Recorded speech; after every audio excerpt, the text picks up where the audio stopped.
This show has been sponsored by Sichuan Used Cars.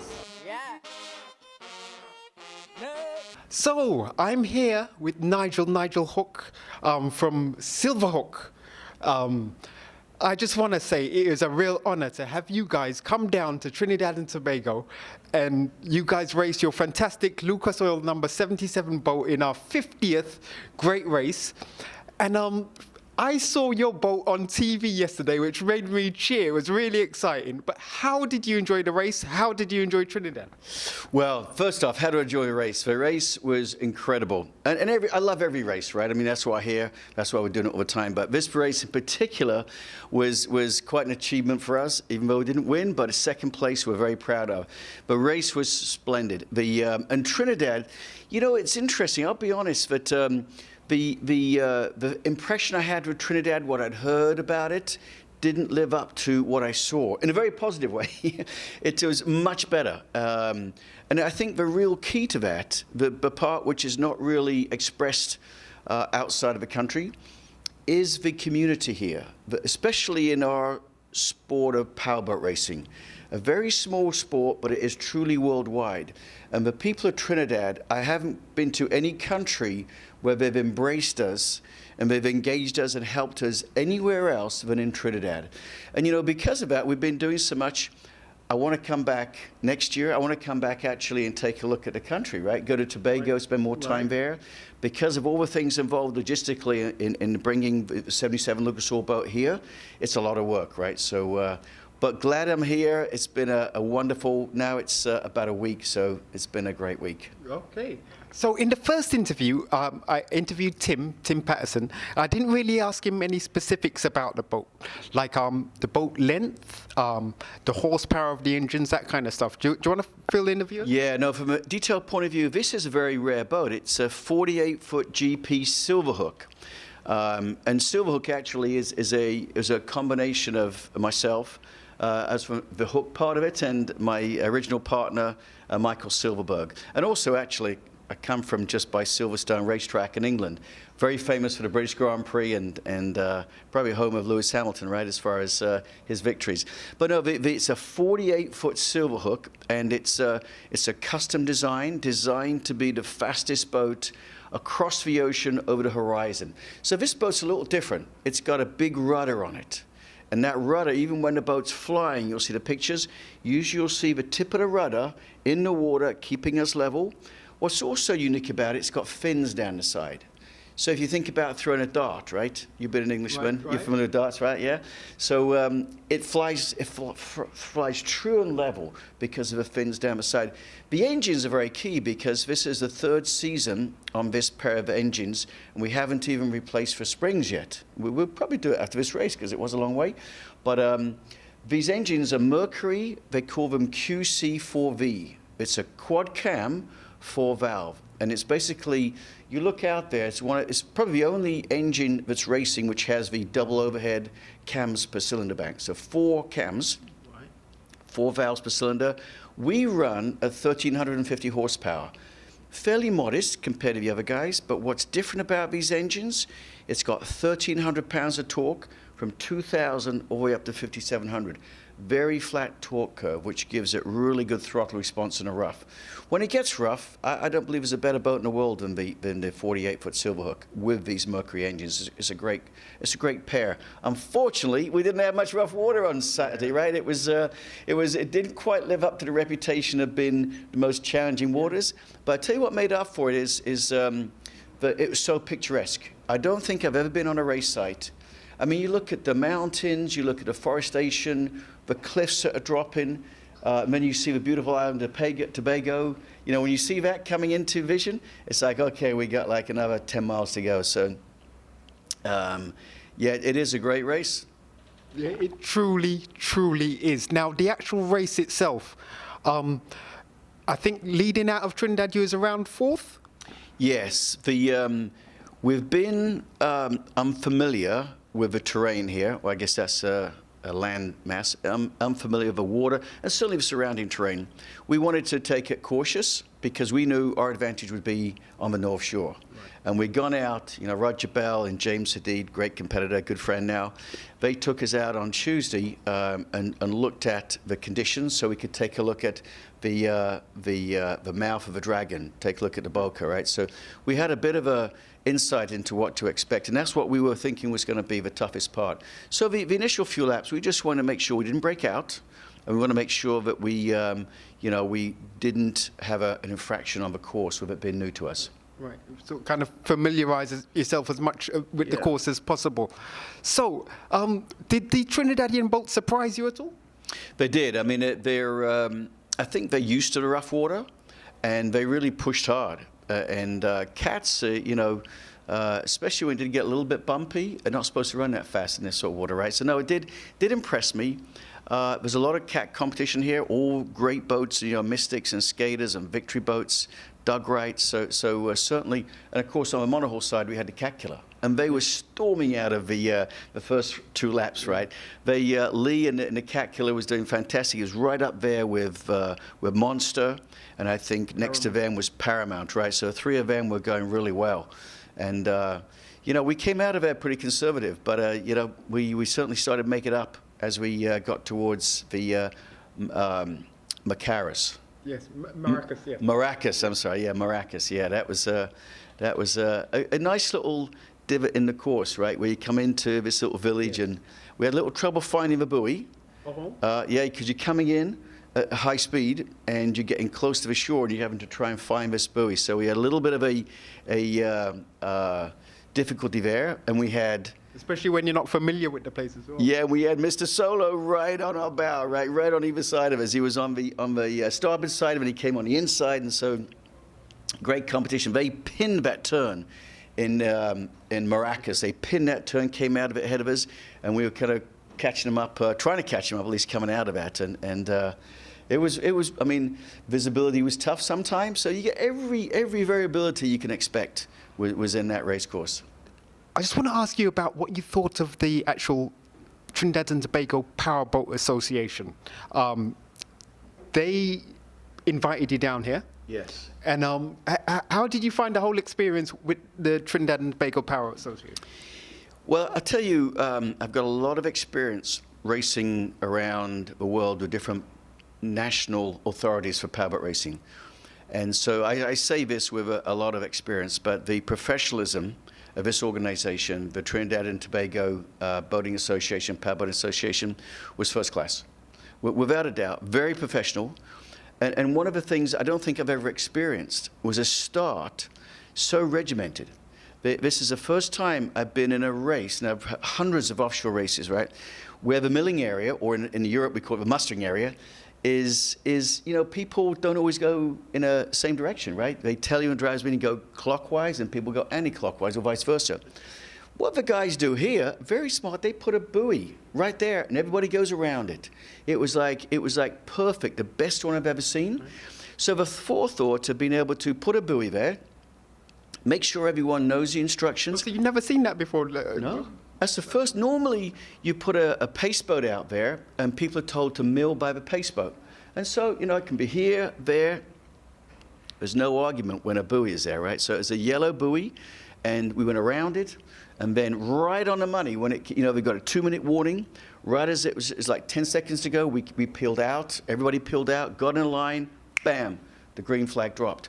And that rarely happens. You take a lot of starts, even in organizations that run over and over again, and you get people in front, you get people jumping to start, you get a slingshot, you get all this sort of stuff. This was a very strong, fair start. Okay. So Roger really looked after you guys, yeah? Well, he did. You know, the safety record here, I think, is probably unmatched as well. I mean, I'm saying a lot of good things, and they're fully genuine, but the safety record here for 50 years, and to have no serious injury, let alone worse things, right, is unrivaled. And I think part of that is the fact that not only the planning, but the community of people that are out there on the course, if there's a problem, whether it be an official safety boat or a spectator boat, they're there, right? I found it interesting that almost everyone in the race knew each other. And I think maybe because they're on a small island, relatively speaking, right, they all interact and take care of each other. And so that's I haven't seen that in a long time. So I think it adds to the safety record, having those sort of natural dynamics between the competitors as well as the race organization. Excellent. And the record, the UIM record. Yeah.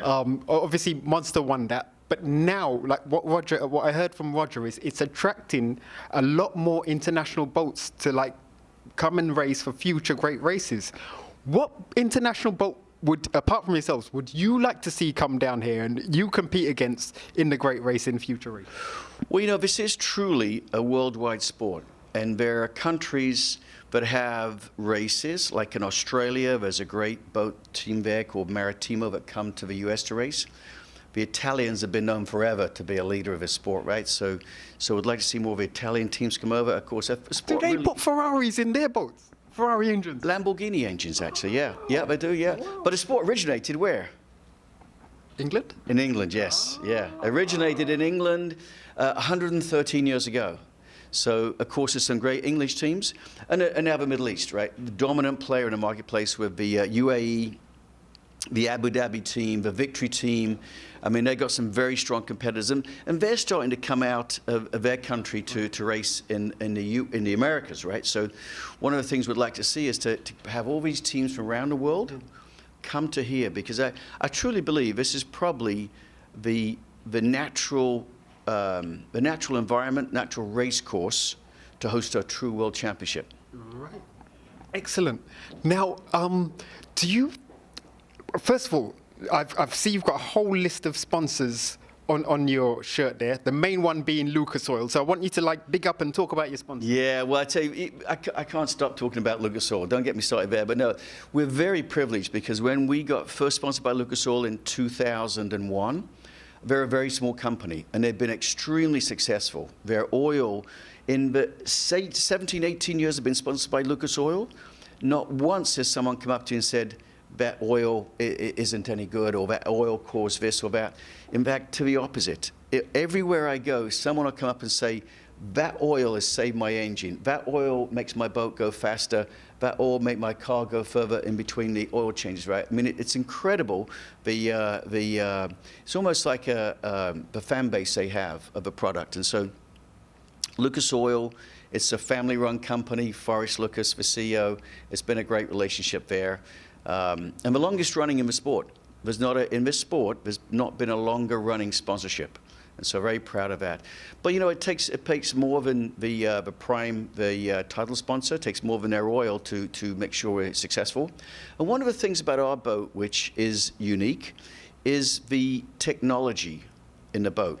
The boat itself is high technology, but really what we've been focusing on is to be able to use telemetry, to be able to use the data off the boat for our own benefit, to make the boat go faster and safer and longer. But primarily where it's been most useful is engaging fans. So when we go racing, whether it be close to the shore, when we can use a cell phone connection, or over the horizon where we need satellite, satellite sponsor is SD Satcom Direct from Florida. But whenever we go racing, we actually share all our data. So people can actually virtually jump on board. They can see what I see, right? They can see up my tax.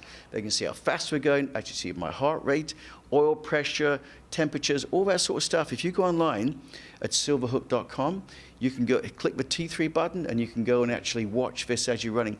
So we've got a lot of interest from the teams here in that technology.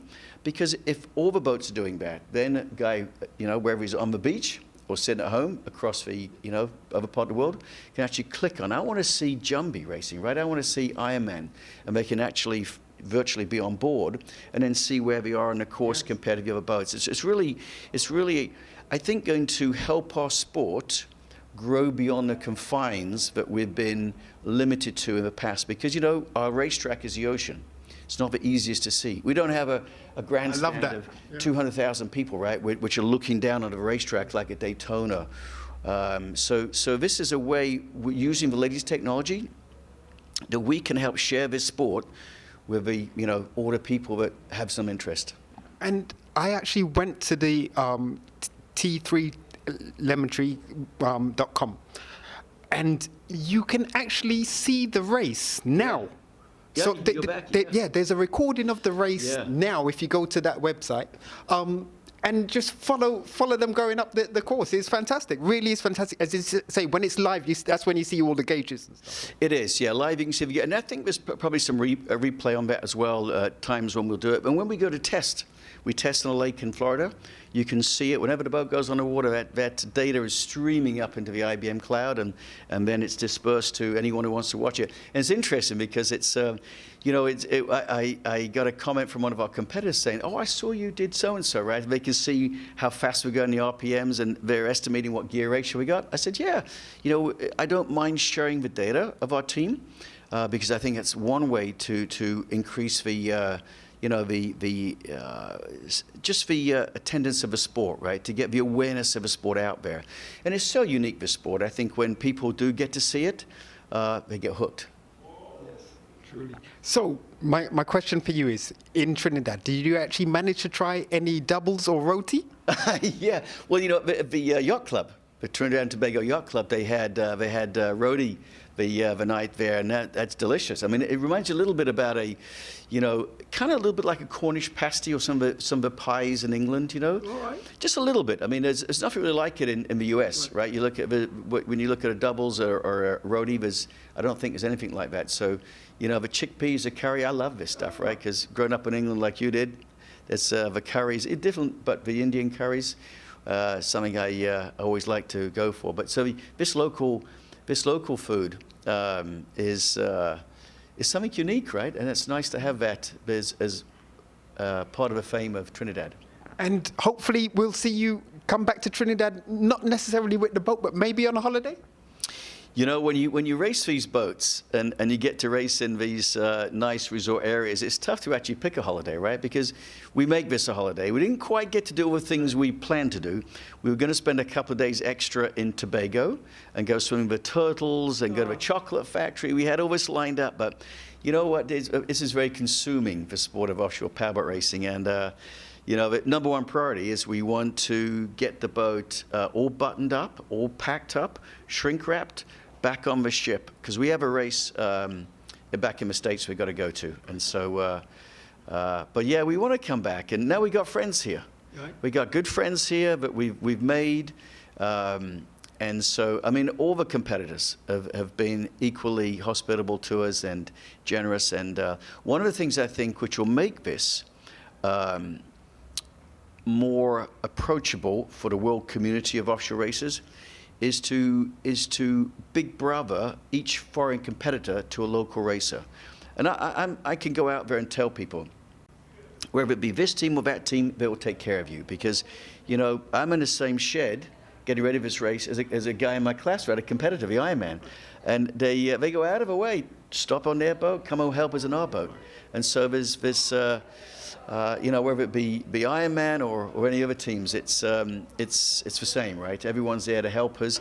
People were wanting to point out the dangerous parts on the course, like going through the Boca, and as you come out to make the turn to the north coast, everyone was telling us what to expect. So that's really nice. That's really nice. A lot of countries wouldn't do that. Yeah.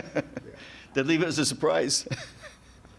I am so glad that you enjoyed your stay over here, and it's really looking forward to the possibility of seeing Lucas Oil 77 come over to Trinidad and race again for a future great race.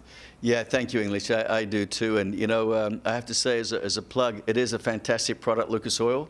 And frankly, it's business, right? It's sponsorship. The more people go out and buy the product, the more likely Lucas Oil are going to say, yep, let's continue to support this race, right? And I'd like to see them not only support our boat to come back here, but maybe be one of the sponsors of the race.